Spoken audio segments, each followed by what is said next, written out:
I really like violence. And that's okay. Nice move! This is possibly the coolest thing I've ever fucking seen. First things first, no shot is this video getting monetized. So help me out and subscribe. Second things second, hopefully I don't have to tell you this, but this video isn't gonna be child friendly. It's gonna be pretty fucking awesome actually, but I guess not everybody's down with that, so you've been warned.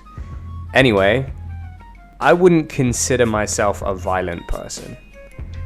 I think I'm actually incredibly patient, but I'll get to that a little bit later.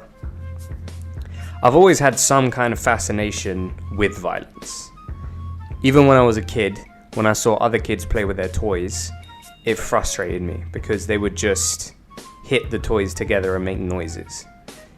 Even before I was exposed to any real violence, I just craved something a little bit more intricate. When I played with toys, I used to think, how would this guy react if this guy did this? What options would he have from this position? And how could he use this momentum? And obviously it wasn't that in depth, I was like 5. But it probably didn't help that I had an older brother who was 6 years older than me and really into wrestling. So I got the shit kicked out of me pretty regularly. But then I saw a little show called Avatar: The Last Airbender. I'm not going to stick on this point too much because you definitely know what this show is. But it wasn't like any other cartoon. It had fight scenes. Real ones. There was Shaolin, there was Bagua, there was Tai Chi, there was Hung Gar. There are more than enough people talking about how incredible this show and the writing is. Rightly so. But as a kid, what kept me intrigued was seeing stuff that I had always imagined being played out in real time. It taught me what a martial art was. However, martial arts isn't inherently violent. It translates to the art of war, which is somewhat of an oxymoron. There's nothing more violent than war, but martial arts has evolved. Plenty of people practice some form of martial arts and have no intention of ever fighting or even sparring another person. So what do I mean when I say violence? Alongside Avatar, there was another show I watched called Naruto.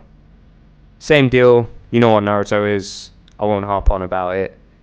The point is, the fight scenes weren't quite as detailed, the movements weren't as sharp. The power system of chakra and jutsu's more like superpowers, whereas bending is more like a weapon, an extension of oneself. There are exceptions to this, but for the most part, I'd say Avatar is a better showcase of the martial arts. But Naruto had one thing which Avatar didn't. Blood.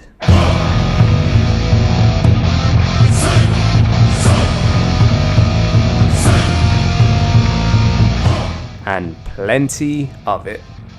As a kid, I didn't know people on TV could do that stuff, especially at the kids show. But it was the start of a long and bloody journey for me. From there, I watched Bleach, Death Note, Elfen Lied, Hunter x Hunter, and let's just say, even from age 11, I was fully convinced Japan is a fucked up place. That was essentially what taught me that martial arts and violence are two very different things.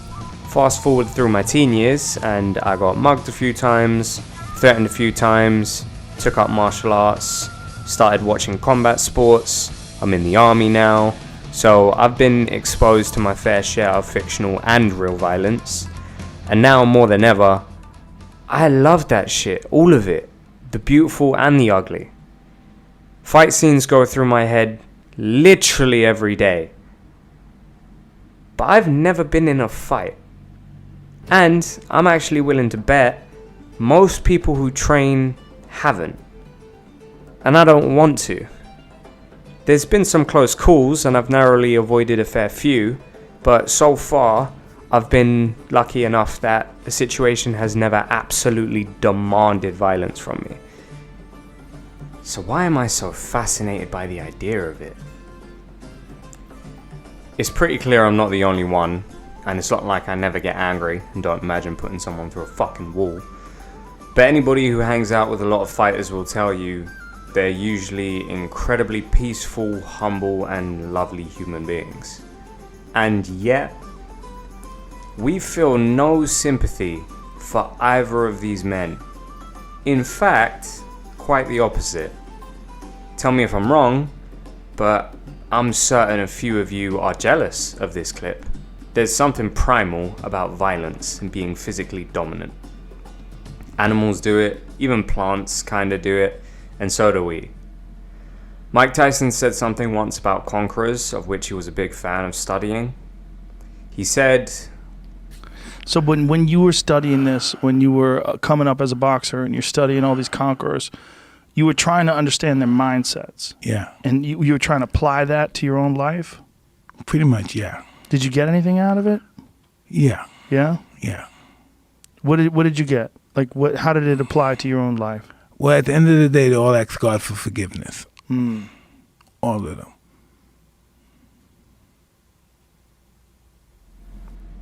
So there is a limit. Somewhere deep down, we know there's a line that we must not cross, otherwise we are plagued with guilt. But the other end of the extreme is bottling up any natural feelings of aggression. To see physical representations of those feelings in the visceral and uncaged world of media can be cathartic, satisfying, and healthy. To train those emotions is to gain further control of them and a better understanding of them. We live in a society where almost any sign of physical aggression is heavily frowned upon, which is not a bad thing. But that doesn't get rid of the very natural sense of confrontation and the very natural feelings that come with it. That's why a lot of soldiers struggle to adjust when they return home. All their natural and well-trained behaviors, which have served them very well, are all of a sudden now scolded and frowned upon. In a lot of ways, I think that's why the character of Kratos is so incredible. He is the story of one of those conquerors Mike Tyson mentioned. He conquered the very gods themselves and all of Olympus. But he conquered a little more than that as well. By the end of it, he begged for forgiveness, believing he wasn't worthy of it, sharing the same guilt that those conquerors of old were probably all too familiar with. A big recurring theme in the new games is people trying to meet the old Kratos, but he's now just as much a victim of that person as everybody else was. It's a dramatized and digital representation of an angry and violent person who lives in a world where such things aren't rewarded anymore. They're barbaric and evil. But that doesn't make those dark urges any easier to deal with. Kratos goes on a journey to master his current self, his former self, and his future self. In doing so, we see him come to terms with those dark urges he still has.